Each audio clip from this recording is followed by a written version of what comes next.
Hello and welcome to the Philosophy podcast. I'm Chris Muntz. In this episode, I will take you through a topic that I believe should be central to all of our philosophies as choral educators. Should I be the high priest in my classroom or the shepherd? The high priest is the conduit that the masses must pass through in order to obtain musical knowledge. Put plainly, the student cannot learn the song without your help. Or do you want to be the shepherd who guides the class to the source of the information and then steps back to allow them to drink it in? So I've decided to call this episode Ripping Off the Bandaid. Why you can and should stop playing the notes and stop making tracks for kids, and you should stop it tomorrow. So this episode, I did a little bit of informal research on Facebook and got a lot of feedback from colleagues. And one of the things that I saw, which is about where I thought I would see it, was that in an informal poll on Facebook where about 350 methods of responses, I should say, towards the question of what method do you use to teach your students the song for the very first time, we got to a number of 21% of folks use as their primary model the playing of a starting pitch and then letting the students do the rest of the work, meaning no notes are being played for the students, no notes are being, and rhythm patterns are being modeled for the students. They are simply reading them off the page. And I actually, my hypothesis would have been that it was a lower number than 21%, so I actually was impressed that we were at that level. However, it was also very clear that this was a minority position, that this is a practice within our profession that is not commonplace, where students at the high school level are left to fend for themselves completely when it comes to learning and reading the music. A little bit more from that survey, just you might be interested as we get started for context in this episode, is that the number one response was at 41% that I, the teacher or accompanist, plays while the students read their parts. That is at 41% as the primary method.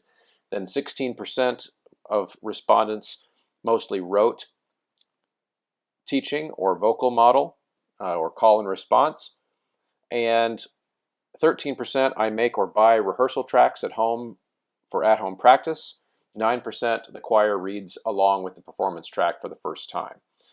So this kind of broke down. People were allowed to choose more than one, but this gave us a chance. Out of about 300 participants total, gave about 350 responses. So you can see that a few people might do more than one of those things, but the top two, if the accompanist plays along, and then the singers are a cappella, was an interesting divide. Before we get off and running here, I just want to remind you to head on over for your digital sheet music needs to graphitepublishing.com and check out the music of Jocelyn Hagan, Tim Takash, Joshua Shank, Eric Barnum, several more just stellar musicians and composers that are available on that website, where you can download the quantity that you need, print them, have them within a day. It's a great resource and also a great way of supporting living composers. The composers are able to control their own destiny on that site quite a bit easier than on traditional publishers. So it's a great project, and they put out a great product as well. So head over to graphitepublishing.com. In the same vein, we also have ryanmain.com that is available as to listeners of the show at a discount. So at graphitepublishing.com and ryanmain.com, you can enter Philosophy at checkout to get a 10% discount on your sheet music. Now, Ryan's website is his own baby. He is the proprietor there and publishes on his own, which is another great tool that the technology is allowing modern composers to be able to publish their own stuff, which is what Ryan does, and a great resource as well. So head on over to both of those websites and download some sheet music and use your promo code and get some of that Choralosopher swag. So I feel pretty strongly about this topic in that some of those techniques that teachers use, I think, are serviceable in some instances, and I'll talk about those a little bit later. But I will go ahead and say that I am pretty strongly opposed to one of them also, which is the rehearsal tracks idea. I see this on Facebook groups a lot where directors talk about how much time they have to spend making rehearsal tracks for kids and how that makes the job so much harder. They're spending time after school, they're coming in early before school, and they are making all of these resources available to kids, and probably feeling very much like they are a hero in some sense because they're working so hard for the kids' benefit. So I'm going to challenge you with this episode, and then also with the philosophy as we get started, that that making a rehearsal tracks for kids is not helping them at all. In fact, it's causing them to be forever dependent on rehearsal tracks. And what that will also do is, as they enter the classroom and as they learn to read music, they're never going to really see why it's that important, because they're going to start to learn real quickly that they're not going to need to apply this solfege knowledge that they're learning to actually learning the song. And so the main takeaway from this episode should be that the method and the process that I'm going to talk you through today only works if the literacy learning that you're doing at the beginning of your class is also the same method, the exact same method you are using to have the students access the performance pieces that they're working on. So in other words, if you do a bunch of solfege drills at the beginning of class and you're doing scales and do, do, re, do, and all the things that choir directors do, that's great. You throw up a sight reading factory exercise and the kids can read it. Great. But then you hand them a piece of music by Randall Stroop along with a rehearsal track. You have created a disconnect in their mind between the literacy work you did at the beginning of class and then how that would actually be applied in the learning of the music. So what I'm going to suggest and challenge us all to do is to do that literacy work at the beginning of class and then keep that literacy work going for the entire class. So framing it in that way, now that we have it's not scientific information, obviously, a Facebook poll, but it gave me some idea of who am I talking to in this episode. So I'm going to kind of go through that. By the way, I don't have the results in front of me, but I did a similar poll on the ACDA Facebook page probably about a year and a half ago. So before there was a Choralosophy podcast, I did a similar poll simply because I was curious to see if the way music literacy is taught in my school district is atypical. And I knew that it was atypical, but I just wanted to see how atypical. And that poll that I did about a year and a half ago, the 21% was way lower. So it was more like 7 or 8% of the people who responded in that poll go through we don't play notes and rhythms for students at all kind of method in their class.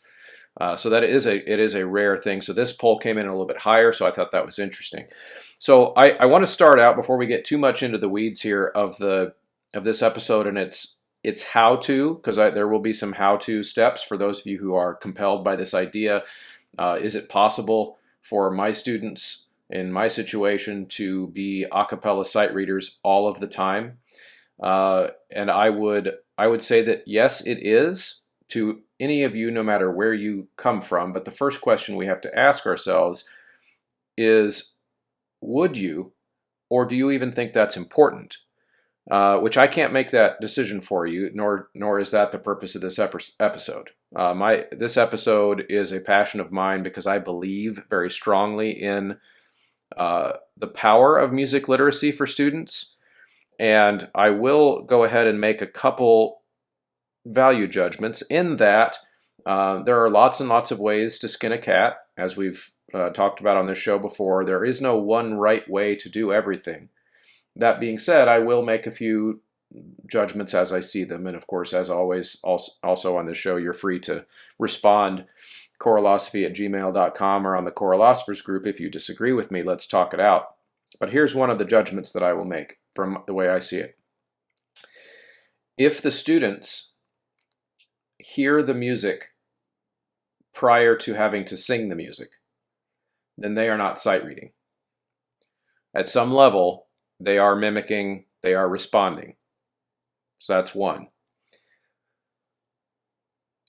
If the students are singing along with notes being played for them on the keyboard, they are not sight reading. They are also following along, but at quick response. And if you listen very closely to choirs that do this, the notes from the singers do come slightly after the notes on the piano, meaning it's not really sight reading. So a way I would think about that is if you had a young new English reader in your class, or maybe your biological child that's at home like I do, trying to learn how to read English.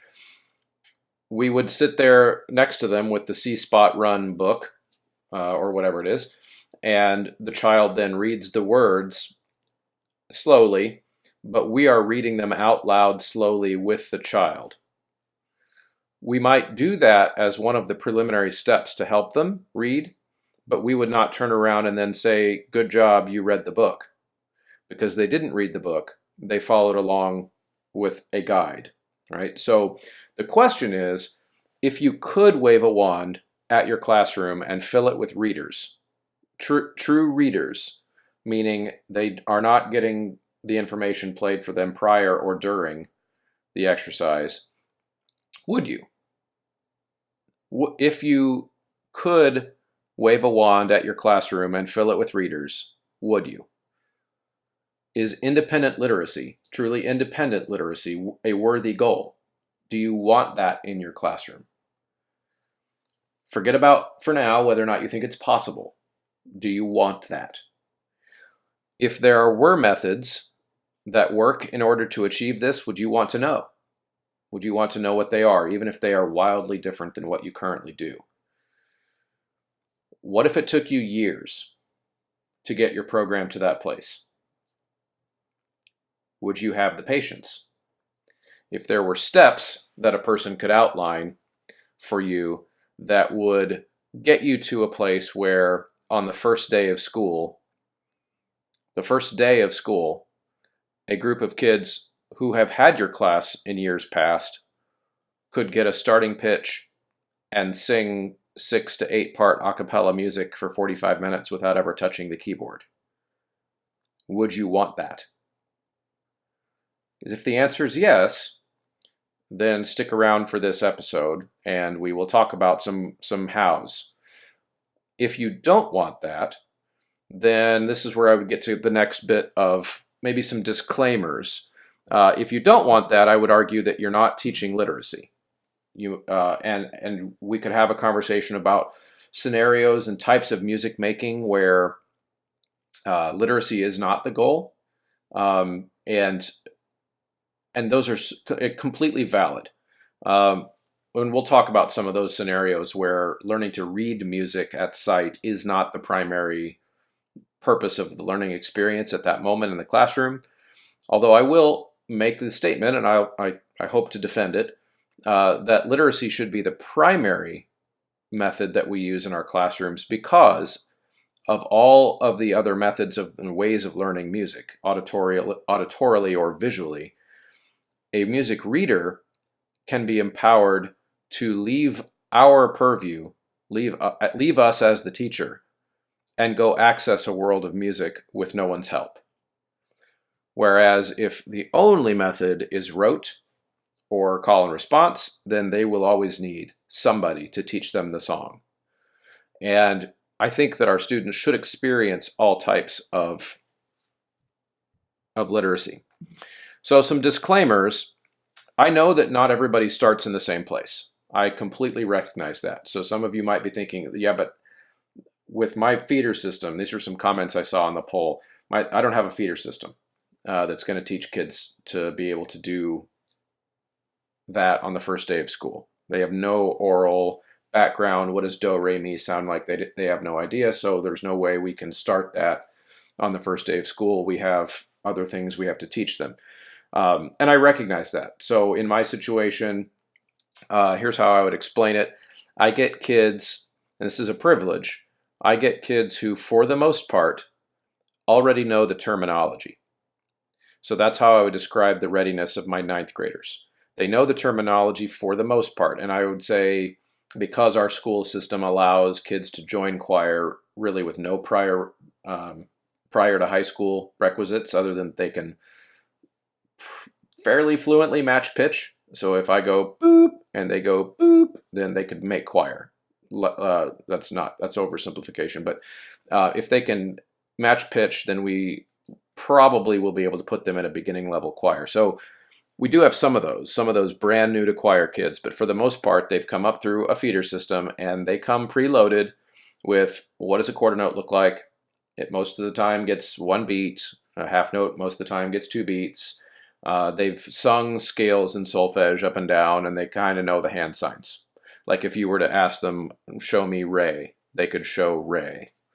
But they are not, when they come to me, able yet to simply look at a line of music and sing it with confidence. That is something they come typically not loaded with that information at all. So what they've learned prior is usually background knowledge that will help them with what I'm going to ask them to do at the high school level, which is great. And I know that not everyone even has that. So in other words, you're truly starting at a square one, where reading music off a page is obviously not going to be the first step for you. But reading music should still be the first step. So let's say you are at that stage where you're truly teaching from square one. Have them read your hands. Even if you're teaching them 3 or 4 notes on the first day, and you're going to go do, re, mi, and then the T below the do. And all of the patterns are going to be those 4 notes. I don't care if the kids never sung before in their life. They're going to, with 10 or 15 minutes of drilling those notes in that pattern, and with those hand signs, they will read your hands. And they will start to be able to jump between those different notes. And the process then has started. That part of their brain has awakened, you might say. So that's a disclaimer. I know that not everybody starts in the same place. And so this is not an elitist position where I'm saying that, oh, because my kids can do it, all the kids can do it. Everybody's going to start in a different place, and as a result, will end their school year in a different place. And not everybody's has to look like each other's. The main thing, of course, is that there is a gift being given to the kids, and this is the philosophy part of this episode.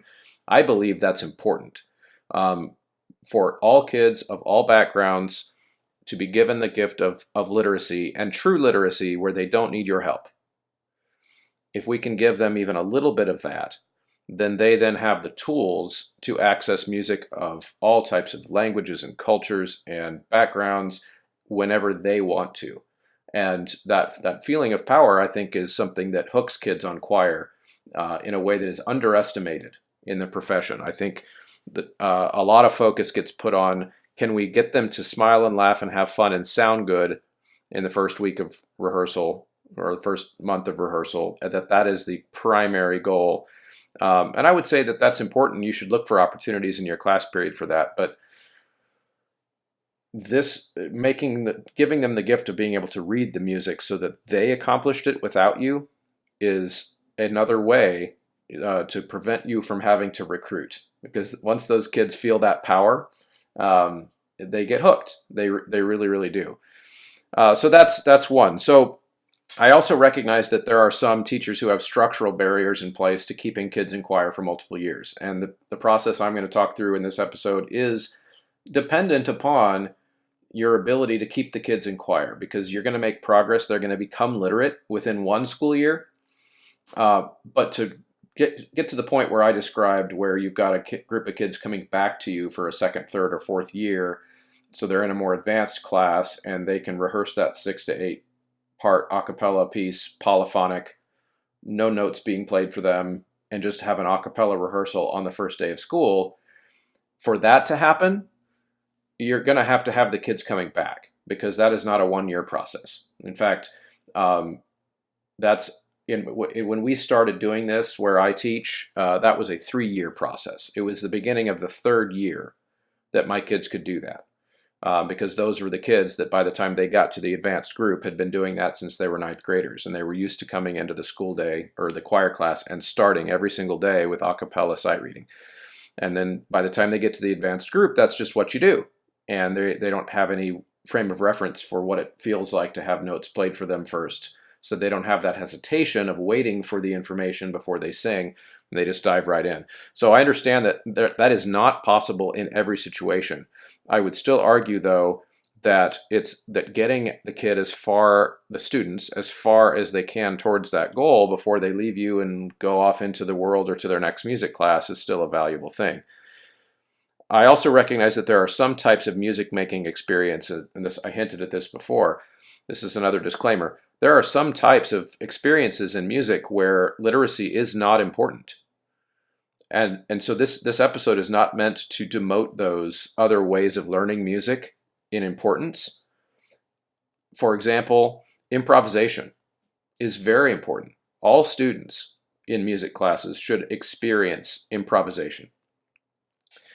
Obviously, if the music is not written down prior because it's being improvised, then literacy is not an important skill there, with the exception, of course, the obvious would be some jazz theory type things where if a student is improvising in a jazz style, they would still need to be able to read the chord chart or whatever it is. But I just mean simple exercises in a choir class where students are being allowed to create their own patterns, create their own harmonizations. Those types of things are very important. So this is not meant to be a 100% of the time they should be reading only claim. That's not what I'm saying at all. And also that if kids are learning a gospel piece, for example, and learning it by rote, which is the authentic performance practice, if you will, of that kind of music, kids should experience that. So they should experience improvisation over the course of their curriculum. They should experience rote learning as part of their the curriculum, as part of their toolbox, so to speak, of ways of learning and listening to music.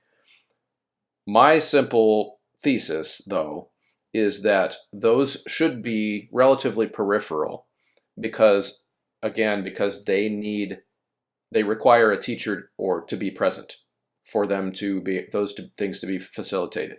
Once they know how to improvise, of course, they can take that one out into the world as well. But the call and response one does keep them dependent on someone providing the information. And so my purpose for this episode is to maybe make the case that the literacy should be the primary method so that the kids can leave us and go off and do it on their own.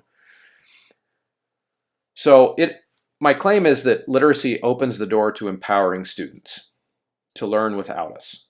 So that should be the central part of the curriculum. And I also believe strongly that this can be done in any classroom. There are some things, though, teachers, coming at you now, that you will have to be able to do. Some skills that you will need to possess, or this will not work. So let's talk through some of those things. I do still believe anyone can do it, but some of you, if these are skills you don't currently possess, will have to start working on developing them. And if we expect our students to be growth mindset oriented, meaning I do not currently possess a skill, that does not mean future me cannot have that skill. That's a growth mindset. I will be able to develop this skill. So here are things that I think teachers must be able to do. They must be able to model the desired aesthetic, going all the way from the tone that they want the students to produce, a method of tone. Of course, no two people sound the same. Intonation, posture, etc. If you're not modeling those things, in my experience, students will do whatever you're doing minus 50%.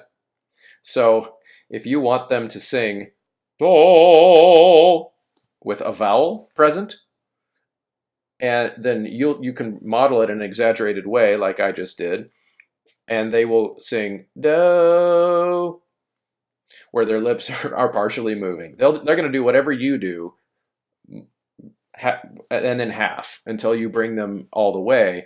So if your modeling is also subpar, then they will take whatever you do and do half. So be careful with casual modeling.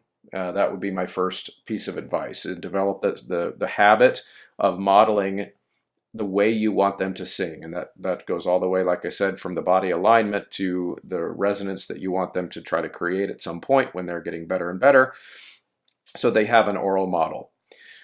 Teachers will also have to develop their own audiation skills in order to not need the keyboard themselves. With teachers that I talk to about this concept, that is usually the first worry, is that I have never led a rehearsal without notes being played. I don't know that I could. And I said this was actually part of a conversation that you might have heard back in episode 4 with Bradley Ellingbo on this show, where we talked about the conductor being able to develop their own audiation skill to where they can hear the music without it being played and hear it accurately. That is an important skill, and I'll just tell you, take a little side to tell you about my own experience with this. I do not have perfect pitch. I was not born with the ability to look at a score and hear most of the parts happening all at once. That is not a natural ability to me. I've learned it. I've learned how to do it over years of mostly of teaching students without a keyboard. So in the conversation with Brad back in episode 4, one of the claims that I made there was that in the same way that earlier in this episode I said that if a student is singing along with piano being played, they are not really reading. In the same way that if a conductor is listening to the choir singing along with the keyboard on an a cappella piece, for example, they are not actually hearing the score in their head when they give feedback that there's a wrong note or a wrong rhythm. What they're actually doing is they're hearing the discrepancy between the keyboard and the singer and then stopping and saying, okay, let's fix the mistake, which works in a roundabout way, but it is a crutch in the same way for the conductor as it is for the singer. To not do, am I hearing that it's a G to an E flat in my head, or am I hearing that am I seeing a G to an E flat on a keyboard, hearing two versions of those pitches and hearing that one of them disagrees with the other?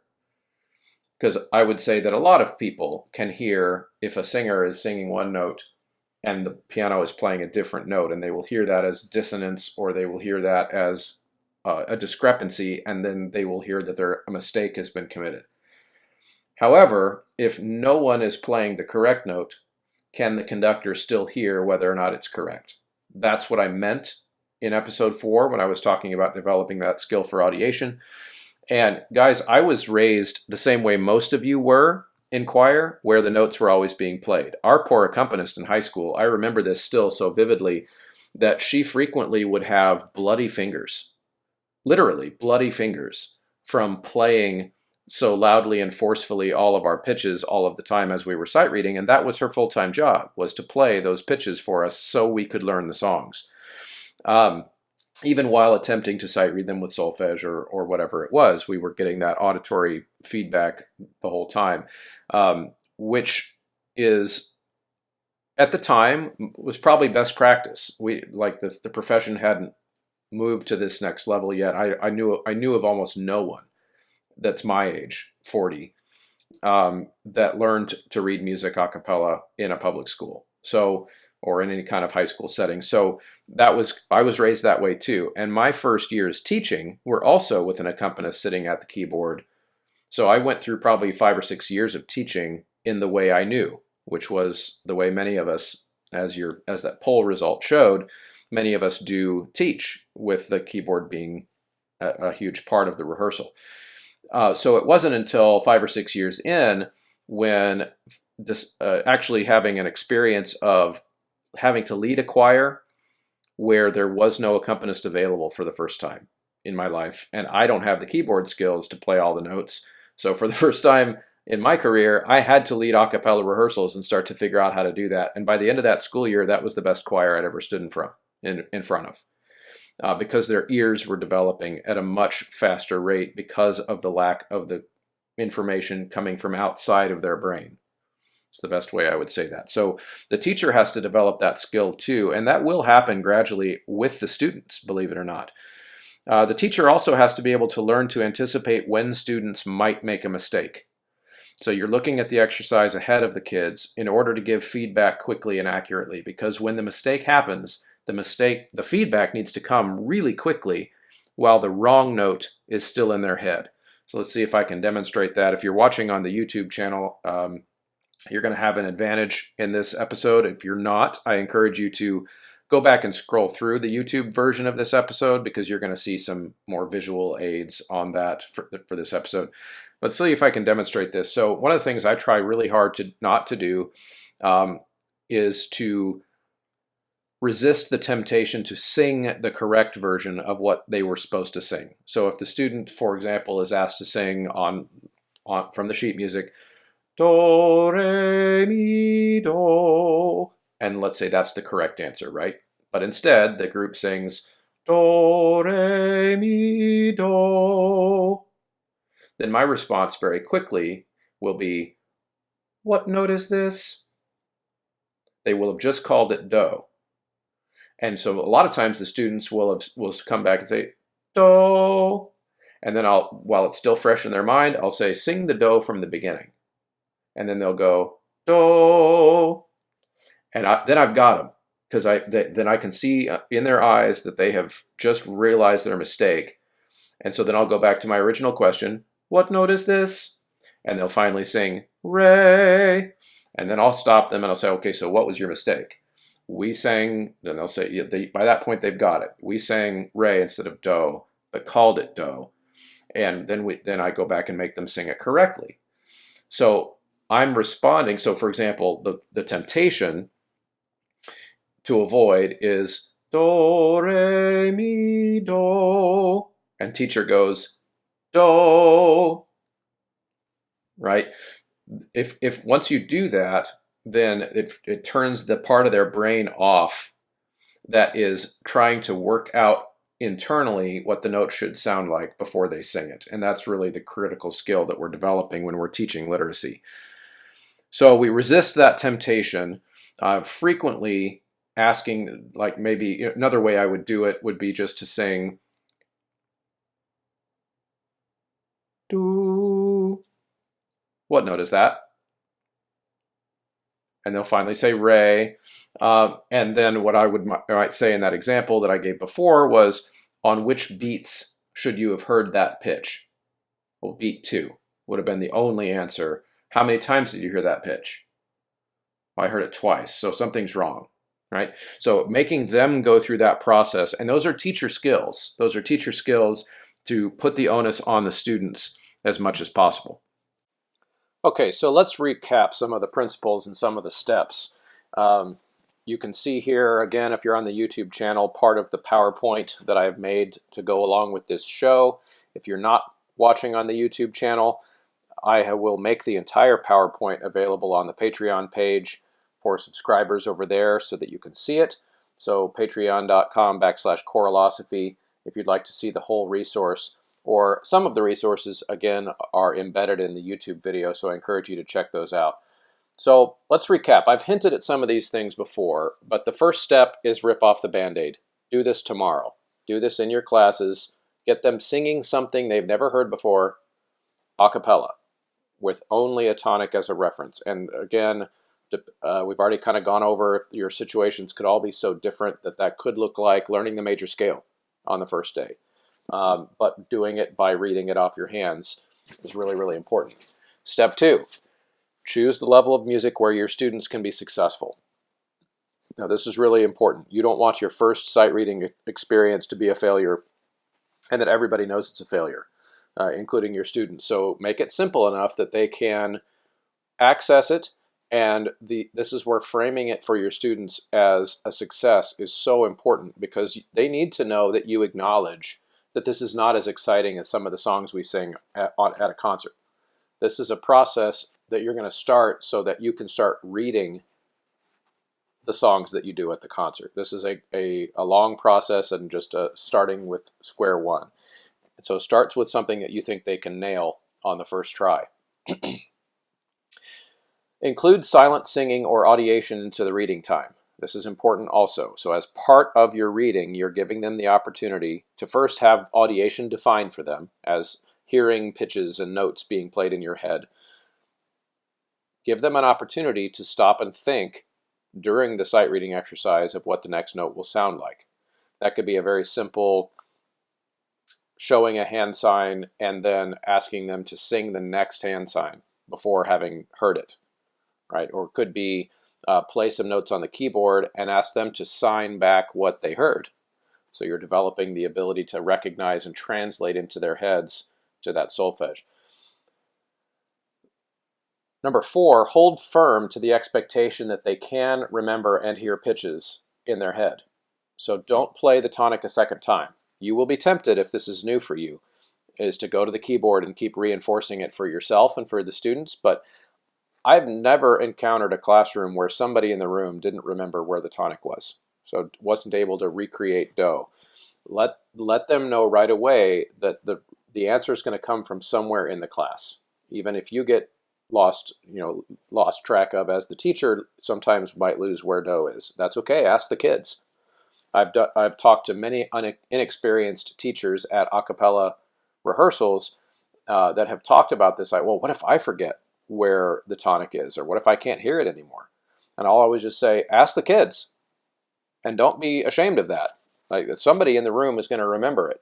So the trick is, of course, if you feel like you don't want to be embarrassed in front of the kids, just say, who remembers where do is? And make sure it's their responsibility, even if on the inside you're like, oh crap, I can't remember. That will happen from time to time, but your ability to redraw on your pitch memory will just get so much stronger as you do this every day with the kids. Okay, some principles to adhere to for this to work every day. It's got to be done every day. It's got to be done every single day, and I don't care if you think you don't have time. You don't have time not to do this. This is something that will save you time in the long run, I promise. Sight reading can never be only about the what. Hold them to the how as well. What I mean by that is, the way I define it, is the what of sight reading is the note correct, is the rhythm correct, the end. Try to avoid that kind of sight reading practice, even for beginners. There's always something musical that they could be doing during that time, whether it is adding in a dynamic to the pattern once they've gotten it, adding in some kind of tone quality requirement, as your lingo in your classroom will be different than mine, so you give them some kind of lingo that they understand as a way to affect the tone quality, ask them to sing with that tone quality, so that they're never just being told good job because they unimaginatively and non-beautifully sang a correct notes and rhythms pattern off of a board or off of a piece of paper. Hold them to the how.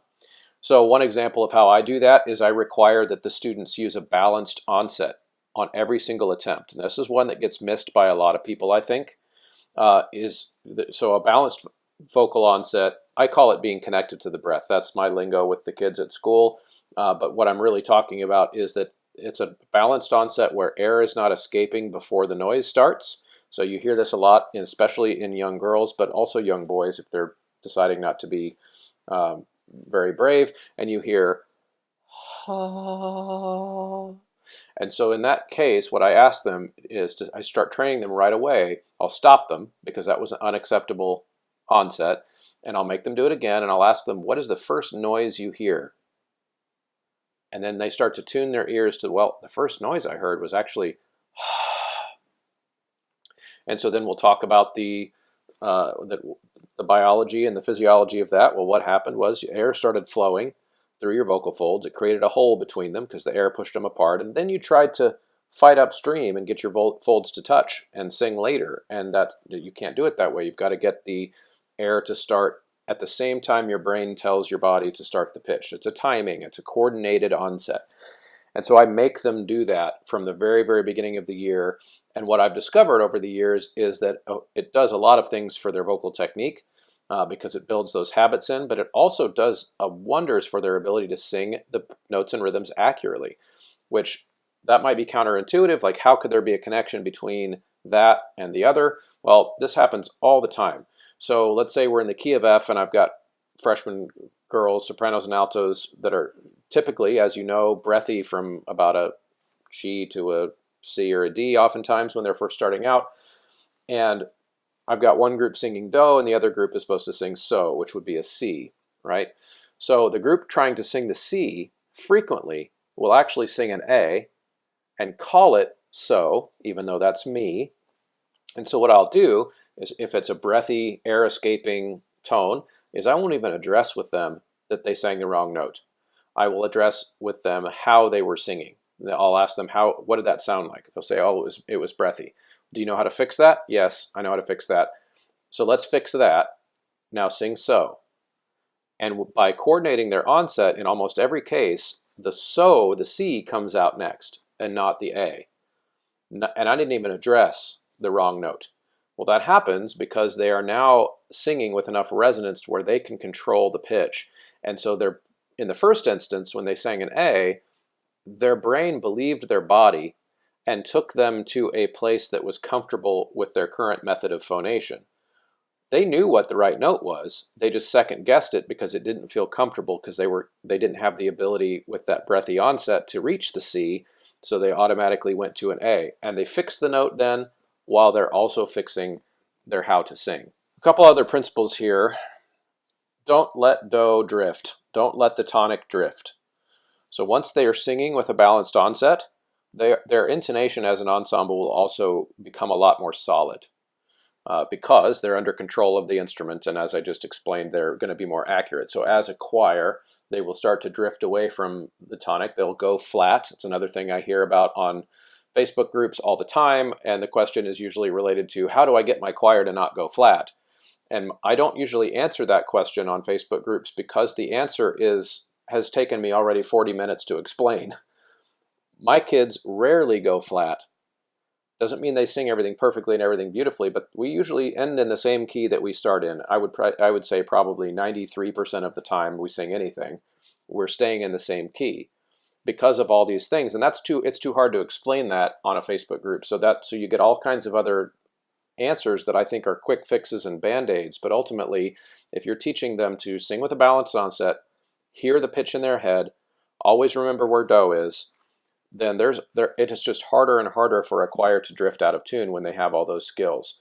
So don't hold them to it, or do hold them to it. Don't let do change. If it starts to drift, tell them right away. Can you remember where the do is that we started on? Somebody's going to have it, and you got to go back and do it again. Never demonstrate the notes and rhythms. It's going to be tempting. Make them work it out. Ask them where the mistakes were. Use count singing if you have to. Whatever it is whatever methods or tools you've taught them, make them access those tools to solve their own problems. I know that seems like oftentimes it's faster to just demonstrate it, and it probably is in the short term, but this is not a quick fix. This is a long-term solution and gift of literacy, as I've said. Allow them to assess their own right and wrong as much as you can. It's the same principle. Telling them that they sang a half note instead of a quarter note in measure 2 is less valuable than asking them, what was your mistake in measure 2? And letting them respond with, oh, we sang 2 beats instead of 1 on that note, so that was a half note. Let them diagnose, because if they do their own diagnosis, 2 things happen. They will fix it faster, and they won't make you the bad guy, which is really important. Then finally, when you do have to give feedback, it has to be done quickly while the mistake is fresh in their memory. So I feel like I'm scratching the surface here of a huge topic that it has a lot of intricacy and a lot of detail and probably a lot of questions. So as always, just be reminded that you can be in touch with me and be in touch with colleagues that are trying a lot of these things in a variety of ways. Feel free to shoot questions to choralosophy@gmail.com, as always, or join the Facebook group, Choralosophers, and have some of these conversations on there. I strongly encourage you to do that. But the big thing is strongly encouraging you to try some of these ideas before you knock them, right? If you think your kids can't do this stuff, I think you're wrong. So go try it, because I think they can. I think you guys can do this. And I'm going to move next into some resources that I use in class, in addition to Sight Reading Factory, of course, which is one of the sponsors of this show, but that's not why I'm doing this episode.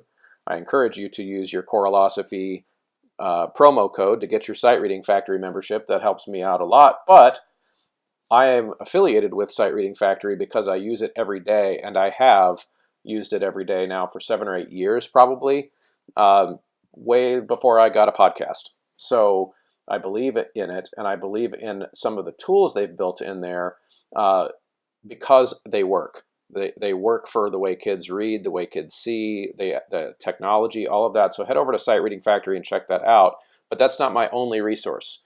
So in the next little bit of the show, I'm going to walk you through some of the things that I use every day. So the Patty DeWitt Music Literacy for Singers packet is a great place to start, in my opinion, for anyone who is at any level of preparation that your students are. I think Patty's packet that you can get, and I've included a link in the PowerPoint, you can also see there that number one, level one, is two parts, and this comes in soprano alto voice and also comes in tenor bass voice. The first exercise, which I would recommend to be your first attempt at this, if you've never done it before, is to go to that number one, level one, and you'll see that it starts on the tonic. Everything is stepwise. It's 4 measures, and only 5 notes are used. So you have do, you have the T below, and the top line ascends only to the fa and back down. So a total range for the entire choir there of 5 notes, which can be led up to, can be prepared by a 5-note exercise with them just reading your hands, right? So that's a place to start. You've played only the tonic, the choir sings the tonic. They're going to be able to do this within the first 5 to 7 minutes of your very first attempt at a cappella sight reading if you've never done it before. I really believe that. Now, of course, there are going to be kids who are still not yet at the pitch matching stage. And of course, all of this demonstration kind of assumes that not 100% of the students in a class will be able to get it, but it is a group activity, and you can move on and add concepts even when some students are still trying to get to that true square one, which is that if I go boop, can you go boop? Or is there a challenge there? Of course, I know that that's not going to be every student, but I believe that no matter what your feeder situation is, no matter what your students' prior knowledge coming from the feeder is, if you look at this exercise here, you're going to be able to do that. And believe it or not, that might seem so disconnected from what you want your rehearsals to be like, and maybe you're doing much more challenging music than a 4-measure stepwise exercise. So you might feel like you're taking a step backward. I would, in my experience, be shocked, as if you're watching on the YouTube channel, I'm scrolling through this packet here. I'm not going to show you the whole thing, of course, it's proprietary. You can see after just a few days, she's got you moving on to 8-measure exercises. I would be shocked if your choir was not doing highly complex stuff if you start at the beginning and do one of those exercises every single day. They're going to be bored with those pretty quick, at which point you are ready to move on to the more complicated stuff. Guys, it works. So really try this one out, especially if your students are truly beginners. This is where I would start.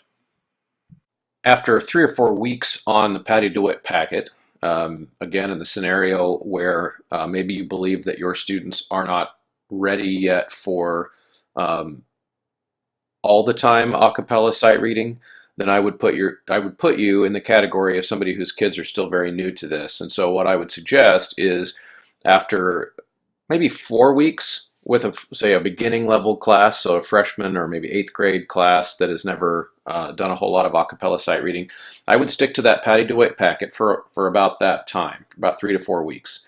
Because one of the things that her packet does, which is wonderful, is the music is very formulaic, meaning there's lots of repeating patterns. So lots of measure 4 is just like measure 1, those types of things that happen in there. And that's valuable for young singers to start to recognize when a pattern has come back, because then they don't have to expend as much mental energy to try to recreate it. They can remember it from before rather than reading it anew.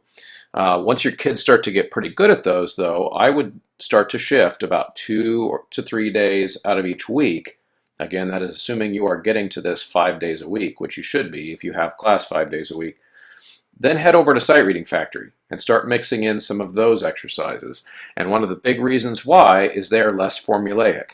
So they are going to challenge the singers in a different way, in that a computer program essentially randomly creates an exercise, and it is not going to have as many repeating patterns. So I'll walk you through how this will work. So I've got favorites here because I use the site a lot, but I'm going to go ahead and build it the way you probably will if it's your first time. I'm going to click on Ensemble.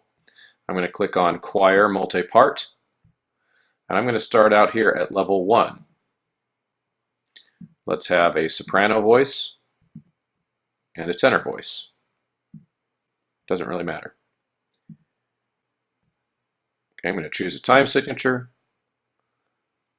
I would choose the key of F to start, just like Patty DeWitt does. We're going to see what comes up here at level 1. You can see already a little bit more complicated. The Sight Reading Factory level 1 is trickier than Patty DeWitt's level 1, number 1. Okay, so this is why if your kids are brand new to sight reading with no help from a keyboard, no prior demonstration of pitches, if that is a new thing, then I would start in the packet and then move to here, move to Sight Reading Factory gradually. My freshmen this year, for an example, were really strong sight readers coming in on the first day comparatively to other years that I've had, meaning that exercise 1, number 1, was quite a bit too easy for them. They were bored on the first day. I congratulated them on their preparation. That was exciting. We were able to move into Sight Reading Factory right away, but some of those exercises were tricky, which is why I recommend kind of moving back and forth. It gives them a kind of a mix of challenge and success. So here you can see on this exercise that the tonic can be played. You can press the button, and I don't think I have my system audio recording here, but you're hearing the starting pitches. You can set it up to play only the tonic as well. And then what we typically do is we will allow the students to audiate the exercise first before we attempt to sing it. And so they're taught to try to hear do in their head, hear re in their head, hear mi in their head as an imaginary set of pitches. The way I prove to them all that they can do that, and it's a very intuitive thing when kids are told that they can sing in their head. And I ask them to close their eyes and try to picture in their mind someone singing happy birthday to them. Well, they recognize right away that they can hear, if they decide to, they can hear someone singing happy birthday in their head. And I explain to them that then once you've got the pattern of do, re, mi, fa, sol, la, ti, do memorized, then you can close your eyes, you can picture in your mind, so to speak, all of those notes happening in order, and they recognize, no matter how new they are, oh yeah, I can do that. Then we walk through an exercise like this, where each group hears the tonic, they sing, we have them sing a scale, up to so, back down to do, then from the do down to the fa below, and back up, and then an arpeggio, where they outline a 1 chord, a 4 chord, and a 5 chord. And you could design your own pattern for that, but I recommend that as being part of the routine, because that we tell the kids that that's going to be the answer key. All the answers that they are going to see in this exercise are there. Okay, so you can also refresh these, see different exercises, and again, it randomly will, if you have a membership, it'll spurn out a completely unique exercise every single time, just within the rules that you've set. So this entire process for us at the beginning of class, we do as part of our warm-up, and it's done within the first 5 to 7 minutes of class. And of course, the progression that you will see from day 1 to day 2 to then day 12 is pretty remarkable. You're not going to be able to read all of the songs that you perform on your concerts right away in this way, but it will start to establish those habits.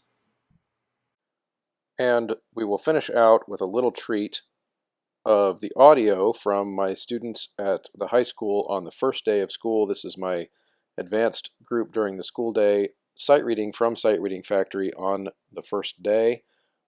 If you're seeing it on the YouTube channel, it's more interesting, so head on over there and check that out if you get a chance. But here's what that sounds like. This is sight reading exercise number 1 of the school year. I hope you all feel the gravity. E of F, sing do.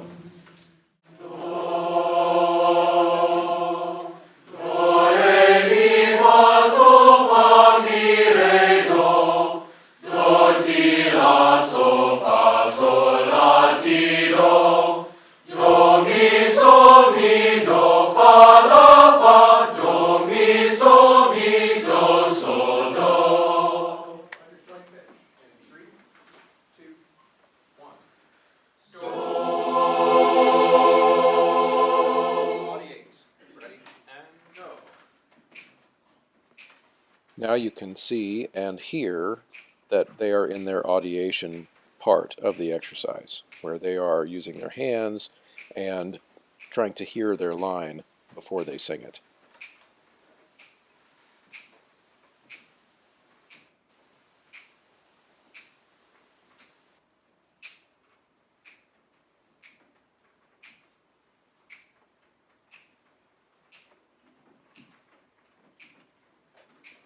Sing it all first.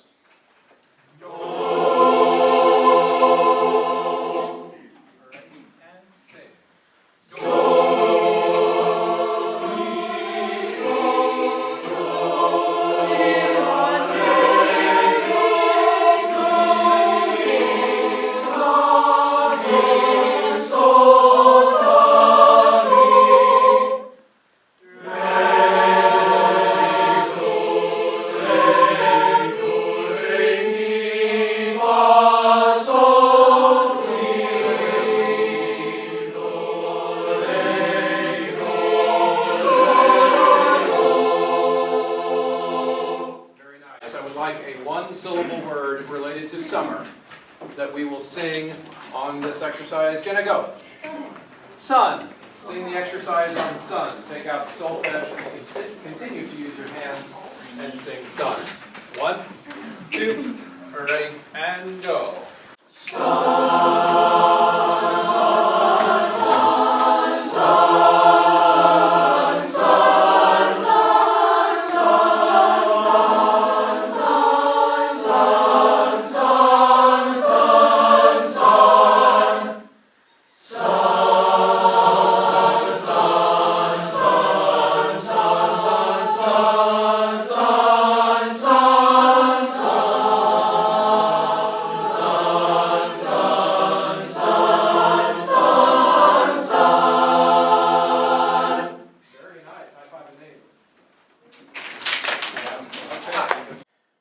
Thanks as always for sticking around to the end of the episode. If you got something out of this, and if you episode was a little bit unique also, so I'm hoping you learned something that you could apply in your classroom.